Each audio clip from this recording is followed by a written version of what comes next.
Love never ends. But as for prophecies, they will come to an end. As for tongues, they will cease. Always light if we are brave enough to see it, brave enough to be it. So said inauguration poet Amanda Gorman last Wednesday morning on the steps of the U.S. Capitol. Did anybody else use up a lot of Kleenex on Wednesday morning? I did. Um, and amidst the tears, there was just this huge sigh of relief and release. I think it must have been release of pent up anguish of 4 years of watching civility desecrated. And as the old hymn goes, truth forever on the scaffold, wrong forever on the throne. It was hard. It's been hard to be patient with the process.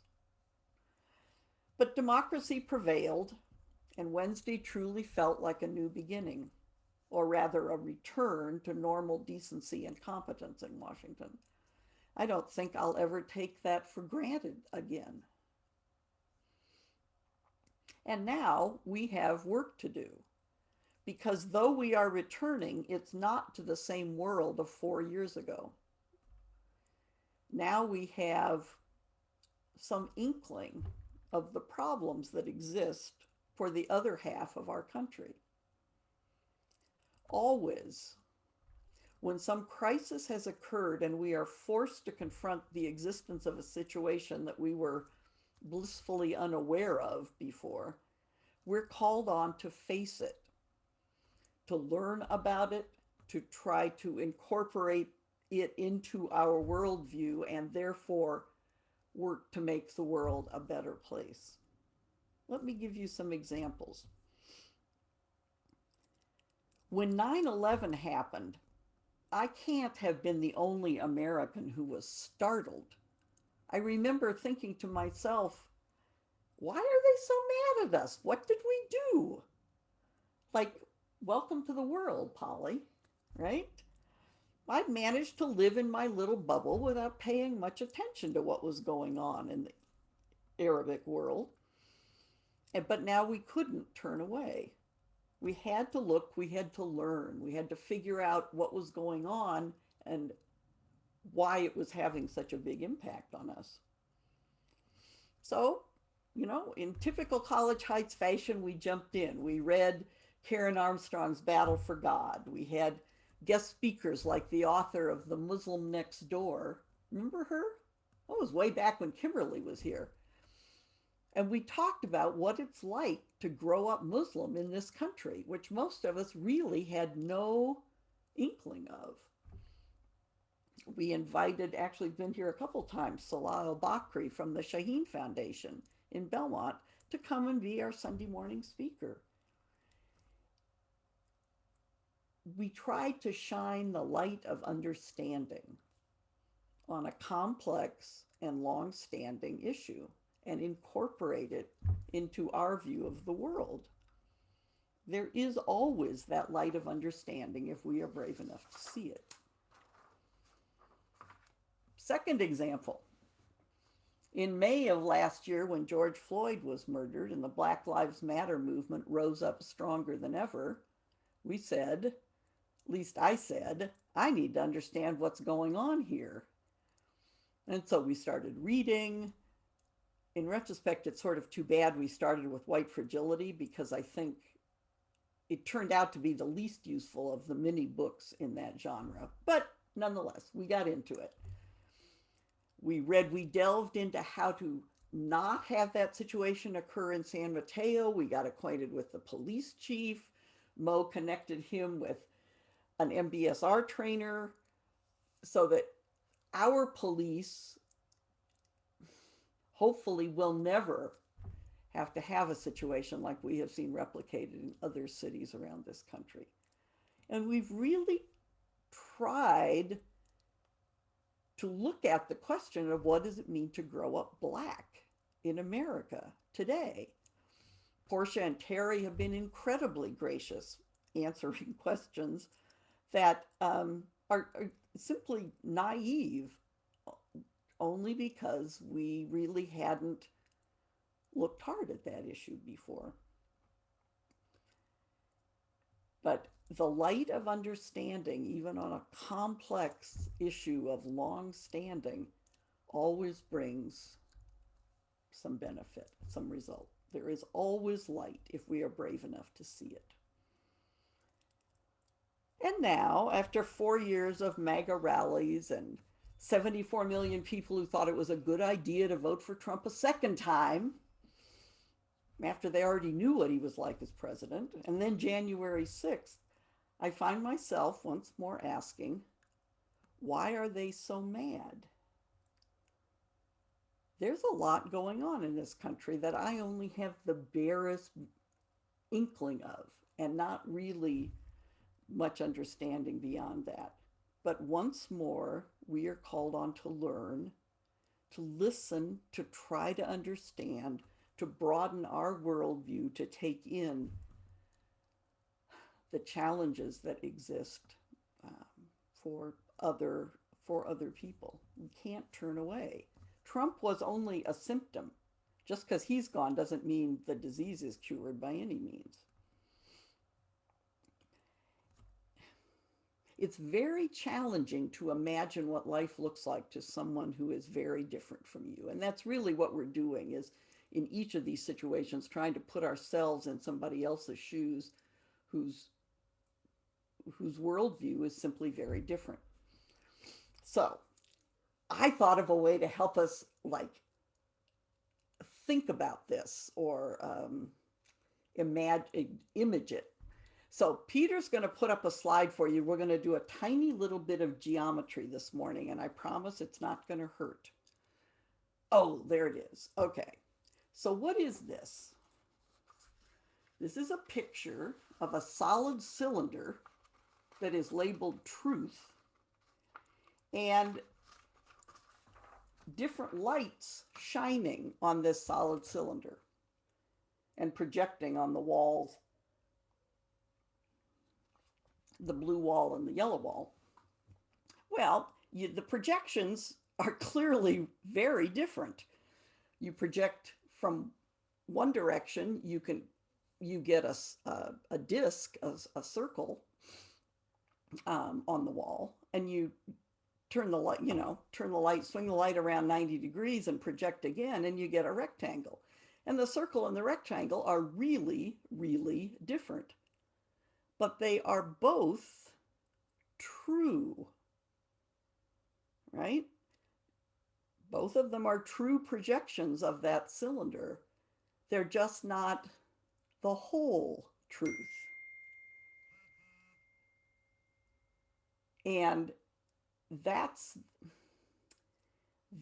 for me is the distinction, because we always live in one projection or another. We always see something that is true as far as it goes, but it's not the whole truth.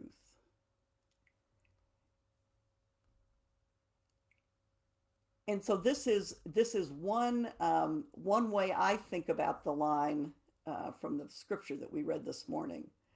For now I see only in part.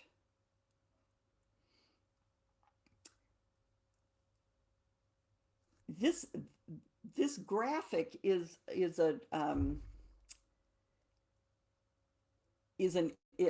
captures in it the whole idea of the little story called Flatland that we read some years ago, where all of the characters lived in a two-dimensional world, and a sphere visited their world and made friends with a triangle and took the triangle up on a hill to look down on his two-dimensional world, and he saw this extra dimension. He's in the equivalence of this graphic. He saw that the truth was really a cylinder and not just the flat disk on the wall. And of course, he went back home and tried to describe that to his friends, and they jailed him as a heretic. So, truth, you pay a penalty for sometimes for seeing a larger truth. It takes effort to incorporate new understanding, and the old ways of seeing are often resistant to new understanding. But the more we practice trying to see the cylinder, that is pulling away from just the flat disk where we live, that's our whole world. If we pull back away and see more of the cylinder, the more we practice it, the easier it gets.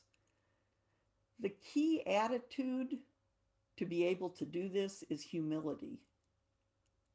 You have to be able to admit that you only have partial knowledge, that we only see in part. But humility and understanding and a willingness to listen and to learn, these are wonderful attitudes to cultivate as we approach the problems that our country needs to work on now.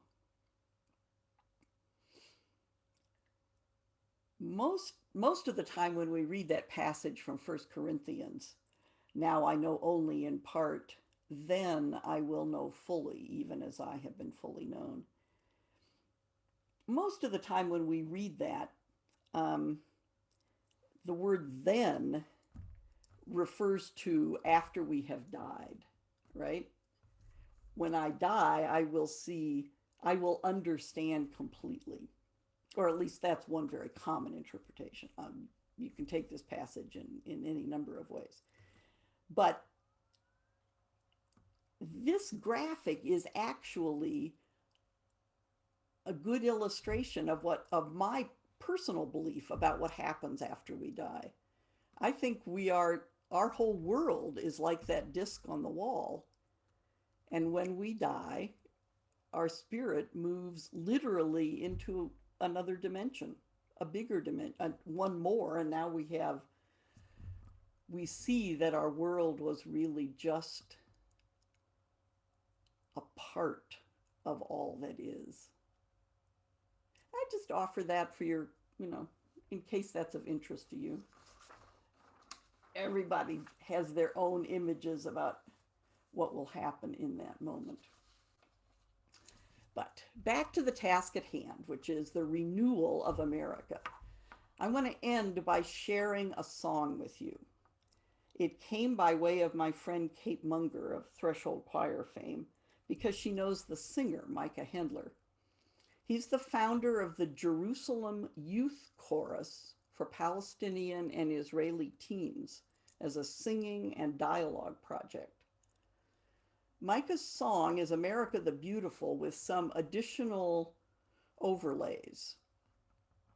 I'm going to read you the extra lyrics and then I'll put them in the chat box so you'll be able to have them to see as you hear his song. So these are Micah's additions to America the Beautiful. Be gentle with yourself. Come with your questions and hear the other, and don't be afraid to listen. Look at the disenfranchised, the disillusioned, whether I agree with them or not. Because politics should not be a blood sport, so be gentle with yourself. My religion has been hijacked. You know what? Same with mine. Put the light on in your heart. Turn it on and leave it on. Many could change the side of the floor they were on, but they couldn't change their skin color. Yet, we are all custodians of this country that we love. Seek first to understand, then to be understood. Take off the label and put common sense in its place. I'm exhausted, but the work needs to be done. And I have a responsibility, even though I don't have all the answers. And that's just how it is. So here's Micah Hendler. I'd like to introduce you to Micah Hendler, who is the founder and artistic director of the Jerusalem Youth Chorus, an Israeli-Palestinian music and dialogue project featured from The Late Show with Stephen Colbert to The New York Times. He's also a founding partner of Raise Your Voice Labs, a creative culture change company that helps organizations, companies, and communities transform their cultures and embody new visions for their future through deep group process work, collaborative songwriting, and music video production. Along with Alma Cook, who opened our gathering today, Micah is a co-leader of our music team here at Braver Angels, and he'll be bringing us home with America the Beautiful. And we'd love it if you sing along on mute in your homes. All right, Micah, take us home. Oh, beautiful for spacious skies, for amber waves of grain, for purple mountain majesties above the fruited plain.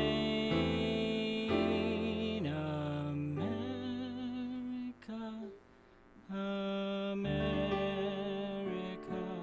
God shed his grace on thee, and crown thy good with brotherhood from sea to shining sea. Oh, beautiful for space, be gentle, be gentle, waves of grace. Be gentle with yourself. Come with your questions and hear the other. Above the fruit afraid to listen. Look at the disenfranchised, the disillusioned, whether I agree with them or not. Because politics should not be a blood sport. So be gentle with yourself. My religion has been hijacked. Be gentle. You know what? Same with yourself. Put the light on questions and in your heart. Turn it on and leave it on. Look at many can change the side of the disorder. Whether I agree with them or not, yet because politics all custodians of this country. So be gentle with yourself. My religion has been hijacked to understand what same with yourself. Put the light on questions and take off the label. Turn it on and leave its place. Look at many exhausted.